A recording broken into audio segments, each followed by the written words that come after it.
Cagandahan filed a petition for correction of entries in birth certificate before the RTC. She alleged that she was born on January 13, 1981 and was registered as a female in the certificate of live birth, but while growing up, she developed secondary male characteristic and was diagnosed to have congenital adrenal hyperplasia, a condition where person afflicted possess both male and female characteristics. She alleged that for all the interest and appearances as well as in mind and emotion, she has become a male person. Thus, she prayed that her birth certificate be corrected such that her gender be changed from female to male and her first name be changed from Jennifer to Jeff. Respondent testified and presented the testimony of Dr. Michael Sunyanzon of the Department of Psychiatry, University of the Philippines, Philippine General Hospital. Dr. Xianzhuan issued a medical certificate stating that respondent's condition is known as CAH. He testified that this condition is very rare, that respondent's uterus is not fully developed because of lack of female hormones, and that she has no monthly period. He further testified that respondent's condition is permanent and recommended the change of gender because respondent has made up her mind adjusted to her chosen role as a male and the gender change would be advantageous to her. The RTC granted respondent's petition. Hence this petition by the Office of the Solicitor General seeking a reversal of the above-mentioned ruling. The OSG contends, among others, that Rule 108 does not allow change of sex or gender in the birth certificate, and respondents claim medical condition known as CAH does not make her a male. Whether or not the RTC erred in granting the petition on the ground of her medical condition of a person's sex appearing in his birth certificate is a legal issue, and the court must look to the statutes. Rule 108 now applies only to substantial changes and corrections in entries in the Civil Register. Under Republic Act No. 9048, a correction in the Civil Registry involving the change of sex is not a mere clerical or typographical error. It is a substantial change for which the applicable procedure is Rule 108 of the Rules of the Court. Entries investigated in Article 412 of the Civil Code and the correctable under Rule 108 of the Rules of the Court are those provided in Articles 407 and 408 of the Civil Code. The act's events or factual errors contemplated under Article 407 of the Civil Code include even those that occur after birth. Respondent undisputedly has CAH. It is one of the many conditions that involve intersex anatomy. An organism with intersex may have biological characteristics of both male and female sexes. In the instant case, if we determine respondent to be a female, then there is no basis for a change in the birth certificate entry or gender. But if we determine based on medical testimony and scientific development showing the respondent to be other than female, then a change in the subject birth certificate entry is in order.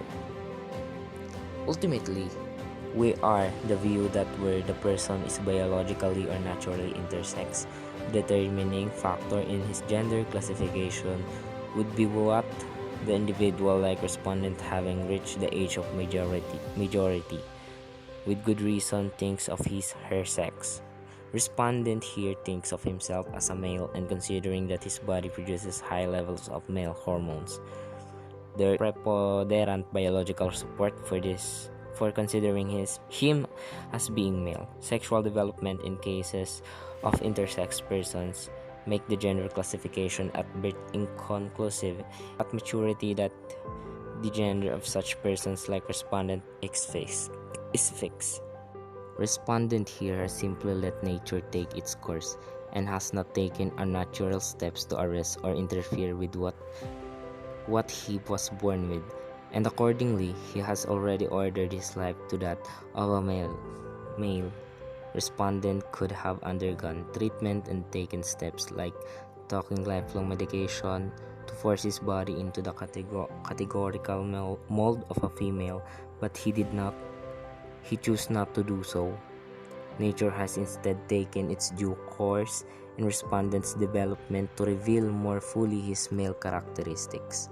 In this absence of a law on the matter, the court will not dictate on respondents concerning a matter so innately private as one's sexuality and lifestyle preferences, much less on whether or not to undergo medical treatment to reverse the male tendency due to CAH. To him belongs the human right to the pursuit of happiness and of health. Thus, to him should belong to primordial choice of what courses of action to take along the path of his sexual development and maturation. In the absence of evidence that respondent is an incompetent, and in the absence of evidence to show that classifying respondent as a male will harm other members of society who are equally entitled to protection under the law, the court affirms as valid and justified the respondent's position and his personal judgment of being a male. We respect respondent's congenital condition and his mature decision to be a male.